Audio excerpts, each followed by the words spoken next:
Service dogs play an extraordinary role in the lives of individuals with disabilities. They are more than loyal companions. They are highly trained working animals that provide essential support, increase independence, and in many cases, improve safety and quality of life in profound ways. Understanding what service dogs do, how they are trained, and what rights their handlers have is important not only for those who rely on them, but also for the general public. At the most basic level, a service dog is a dog that has been individually trained to perform specific tasks for a person with a disability. These tasks must be directly related to the person's condition. Service dogs are not considered pets while they are working. They are medical support partners that help their handlers navigate daily life with greater confidence and security. The types of tasks service dogs perform vary widely.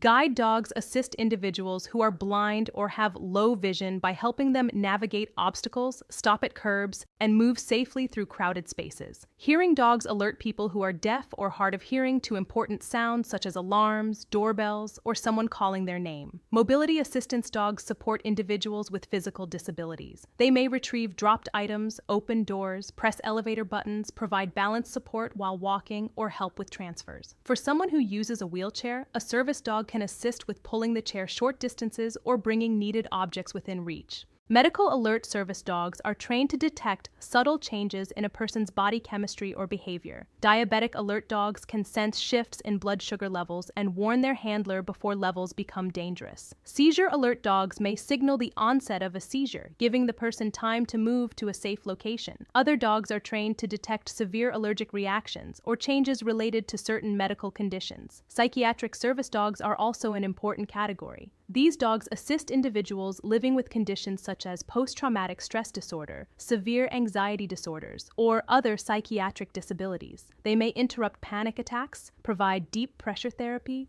wake their handler from night terrors, or create space in crowded areas to reduce stress. Their presence and training can make public environments far more manageable. It is important to distinguish service dogs from emotional support animals and therapy dogs. Emotional support animals provide comfort through companionship, but they are not required to undergo specialized task training. Therapy dogs typically visit hospitals, schools, or nursing homes to provide comfort to others. Service dogs, on the other hand, are individually trained to perform specific tasks for one handler and are granted public access rights because of that role. Training a service dog requires time, patience, and consistency. Some dogs are trained by professional organizations that specialize in service animal placement. These programs often begin socialization and foundational obedience training at a young age. As the dog matures, training becomes more specialized and task-focused. Other individuals train their own service dogs with guidance from experienced trainers. In both cases, the goal is the same: a well-behaved, focused dog capable of performing reliable assistance in a wide variety of public settings. A properly trained service dog must be calm and controlled in public. They are expected to ignore distractions such as food on the ground, other animals, loud noises, and crowds. They must respond consistently to their handler's commands and remain attentive to their assigned tasks. This level of training ensures that the dog can function safely and effectively in places like restaurants, stores, airports, and medical facilities. Public access is one of the most important aspects of service dog rights.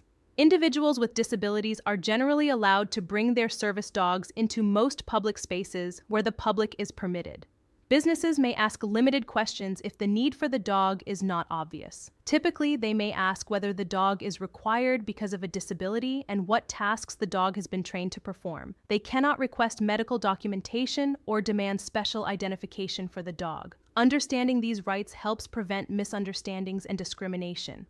Service dogs are working animals, not pets, and should not be distracted while on duty. Petting, calling out to, or attempting to interact with a service dog without permission can interfere with the dog's focus and potentially put the handler at risk. For individuals who rely on service dogs, the benefits extend beyond task performance. Service dogs provide a sense of safety and reassurance.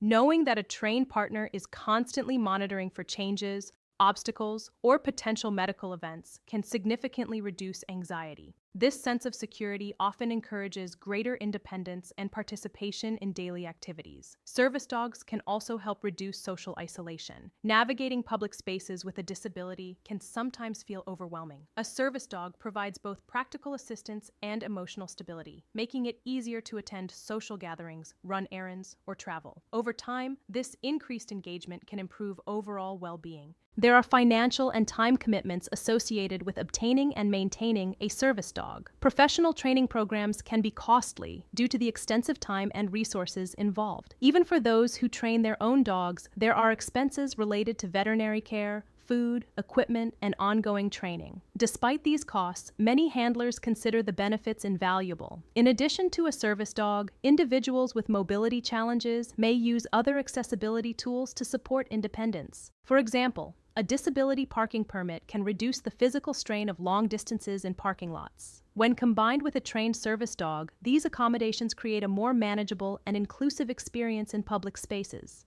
It is also important to recognize that not all dogs are suited for service work. Temperament, health, focus, and adaptability all play crucial roles. Service dogs must be able to remain calm under pressure and maintain consistent behavior. This is why proper training and evaluation are essential. Communities play a role in supporting service dog teams. Increased awareness about what service dogs do helps create respectful interactions. Clear signage, accessible building layouts, and thoughtful public planning contribute to smoother experiences for handlers and their dogs. There are many inspiring stories of how service dogs change lives. A person with diabetes may avoid a medical emergency because their dog alerted them early. A veteran coping with trauma may regain the confidence to attend public events. A child with a developmental disability may find comfort and structure in daily routines supported by a trained dog. These examples highlight how practical assistance and emotional stability work together to create meaningful change. Ultimately, service dogs represent partnership. They embody teamwork between human and animal, built on trust and consistent training. Their presence challenges misconceptions about disability and highlights capability, resilience, and adaptability. For those considering a service dog, careful research and honest self-assessment are important first steps. Understanding your specific needs, exploring training options, and preparing for the responsibility involved can set the foundation for a successful partnership. Service dogs are not a cure for disability, but they are powerful tools that enhance safety, independence, and quality of life. They provide assistance that restores confidence and opens doors to greater participation in everyday experiences.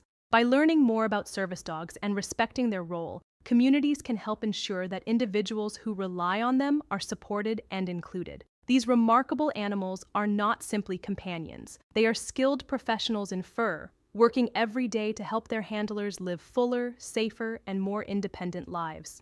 We hope this video helped answer your questions. If you need a handicapped placard or plate and want to avoid the confusion and long wait times, visit handicappedparking.com. Our licensed doctors are available online to help you from the comfort of your home, making the process simple and stress-free. Subscribe for more helpful information on disabled parking permits and leave a comment if you have any questions. Thanks for watching, and we'll see you in the next video.